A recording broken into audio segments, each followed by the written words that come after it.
Well, welcome back, and we are going to head into Chapter 11, looking at intermolecular forces and kind of the properties associated with liquids and solids, as we have just finished looking at the behavior of gases. So when we talk about states of matter, there's some differences between the particles when we talk about a gas versus a liquid versus a solid. So when you think about solids and liquids, these particles in solids and liquids are far closer together. They're what they are referred to as in condensed phases, or phases where the particles are touching. Now, the states of a substance is always based on a specific temperature. Typically, most references are at 25 degrees Celsius. It's kind of the standard temperature that when we talk about solids and liquids, especially liquids, when you're talking about like solution chemistry, you would reference it that way. All right, some things to note also are that the state a substance is in at a particular temperature and pressure depends on two antagonistic entities. So first, the kinetic energy of the particle, so how much energy does each individual particle have, and then the strength of the attraction between the particles. So something that has low strength between them would go into the liquid phase faster than something, or require less or lower temperatures to change into that phase, and we'll get into that a bit more. So it's related to, what are the intermolecular forces, the attractive forces between particles, and then how much energy does each particle have. So when you also look at intermolecular forces, the attraction between molecules are not nearly as strong as the intramolecular attractions that hold compounds together. So here we have hydrochloric acid, or HCl. The bond between hydrogen and chlorine is a strong bond. Covalent bonds are strong. So intramolecular forces are very strong, where intermolecular forces, so attractive forces between compounds, is always going to be, weaker than the intramolecular attraction or bonds. They are strong enough, though, to control physical properties, whether it's going to be a liquid or a gas at different temperatures, whether it's going to be soluble in one compound versus soluble in another compound. It determines boiling point, melting point, vapor pressures, as well as viscosity. And these intermolecular forces, as a group, are referred to as van der Waals forces. So all the collections. So we're going to look at a few of them. So we've got dipole-dipole interactions. We'll look at hydrogen bonding. We'll also look at London dispersion forces and get a little into that. So an ion-dipole interaction. So ion-dipole interaction is a fourth type of force, and they're important when we're talking about ions, when ions are present in a solution. So it's where you have, if you have a positive ion, a negative ion, it impacts the solution typically that they're in, whether it's water or some other solvent. The strength of these forces are what make it possible for ionic substance to dissolve in polar solvents. It's that attractiveness to the polar end of a substance versus the non. Okay, a dipole-dipole interaction. So when you've got a molecule, you have a portion of the molecule that might be slightly more negative and a portion of the molecule that's slightly more positive. And those positive and negative ends are attracted to the opposite pole of that same compound. So kind of what you have there, you've got lines indicating red are attractive forces and the dotted blue are repulsive forces. So molecules are interacting, positioning themselves so that to maximize attractive forces and to minimize repulsive forces. So the positive end of one is attracted to the negative end of the other, vice versa. These forces are only important when the molecules are close to each other. So when we talk about things in the gas phase, it doesn't make a huge impact. That's why the ideal gas law, under typical conditions, we ignore dipole-dipole interactions in the gas phase because they aren't really close enough to each other to really impact it. Okay, so when we look at some of these other or some of these values here, so you've got propane, we've got a variety of uh, carbon-based substances, and they have different dipole moments. And you'll notice that as the dipole moment increases, the boiling point also increases. And notice how the molecular weight is pretty close. They're pretty close to each other.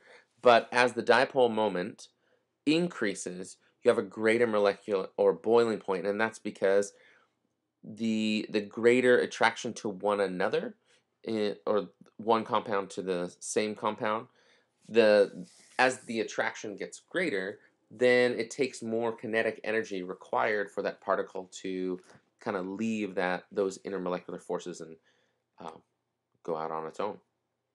Okay, London dispersion forces. So this is one. Um, well, so here we have a helium atom, and helium has 2 electrons, and a helium atom would repel another helium atom because it's all got electrons and not attracted. So they tend to stay away from each other. It does happen that they occasionally wind up on the same side of the atom. So you've got these 2 electrons. They're spinning around the nucleus, right? Okay, they're just kind of going around. Now, there are going to be moments when the electrons, rather than being always opposite from each other, that there may be moments when the electrons are on the same side. And what is going to end up happening if both electrons are at a moment on one side of the atom, that side is going to be slightly more negative because the electrons are there, and therefore exposing more of the nucleus, and therefore having a more positive side. So at this instant, then the helium atom is polar with an excess of electrons on the left side and a shortage on the right. So when you have many atoms present, so let's say you have another helium atom nearby, then the dipole from helium atom 2 would be attracted, the negative end would be slightly attracted to the positive nucleus of the other atom, and so then you get this attractive quality.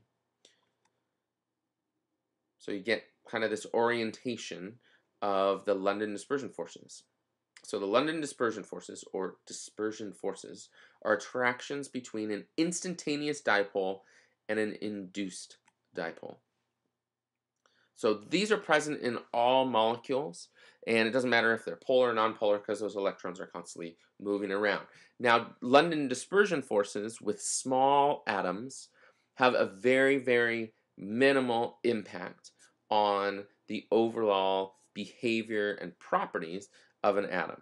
When you get much larger atoms, London dispersion forces play a more significant role in the properties and the behavior of those compounds.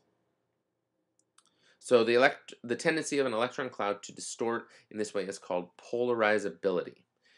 So what are the factors that affect London forces? The shape of the molecule affects the strength of dispersion forces. So long, skinny molecules like N-pentane tend to have stronger dispersion forces than short, fat ones like neopentane.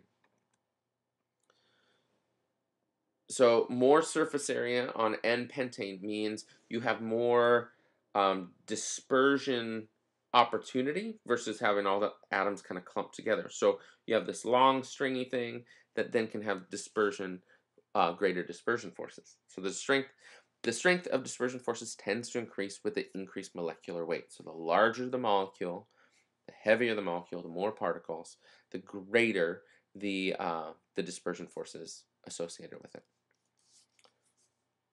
because they just have more electrons where you have more opportunity for it to polarize. So which ones have a greater effect? Dipole-dipole interactions or dispersion forces? So you have 2 molecules are about the same size and shape. Dipole-dipole interactions will likely be the dominating force if they're the same shape. Now, if one molecule is much larger than another, then dispersion forces will likely play the larger role in the relationship, or in the intermolecular forces.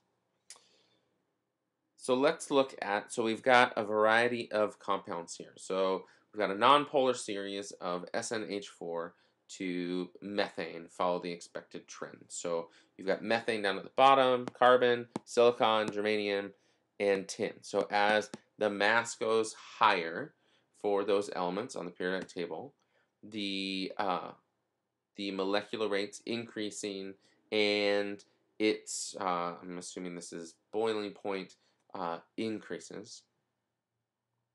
So the polar series follows the trend for H2TE through H2S, but water is quite an anomaly. So same idea here, you have sulfur, selenium, tellurium, but oxygen, which is in that same group, because you have oxygen, sulfur, selenium, tellurium, in group, what would that be, group 16? Oxygen does not behave the same way that all the other ones are regarding your expected behavior. So there's something else going on here. And what's going on here is something we call hydrogen bonding, which is a dipole-dipole interaction between hydrogen and nitrogen, oxygen, or fluorine. Okay, so the bonding of a hydrogen with a nitrogen, oxygen, or a fluorine are always much stronger than, well, really anything else. So because oxygen, fluorine, and nitrogen have such a high electronegativity, they are pulling in that shared bond, those shared electrons between the hydrogen and those elements. It's so strong that you end up having this exposed proton more often for the hydrogen, and so you get a very strong kind of positive charge, a partial positive charge on the hydrogens and a partial negative charge on those nitrogen, oxygen, or fluorine. And so you get what is called a hydrogen bond, because you've got this partial positive attracted to the partial negative of another matching molecule. So hydrogen bonding arises in part from the high electronegativity, and then also when hydrogen is bonded to one of those very electronegative elements, the hydrogen nucleus, it's exposed, like I said, and so it's going to be attracted to that. So how do we connect this? So there's this graphic in your book on page 446, and I like this one when you're trying to figure out, well, what type of forces would be present or working in a liquid or solid of a particular compound. So you can kind of go through these steps. So looking at, okay, what are the interacting molecules or ions? Are they ions? Well, if they're ions, then you would go over and then you're asking the question, are they polar molecules? Wait, are ions involved? No ions are involved. Well, are polar molecules involved? If yes, then you just kind of move around, kind of asking those questions and really kind of trying to understand, okay, what are the major intermolecular forces determining the behavior of this atom? And I think actually memorizing and being really comfortable with these steps, kind of being able to direct, like, oh, what type of forces would play the greatest effect on the behavior of this molecule or that molecule is going to be a really important skill to develop. So having a firm understanding of this graphic would be really important. All right, so we are going to stop there for today, and we will see you in class tomorrow.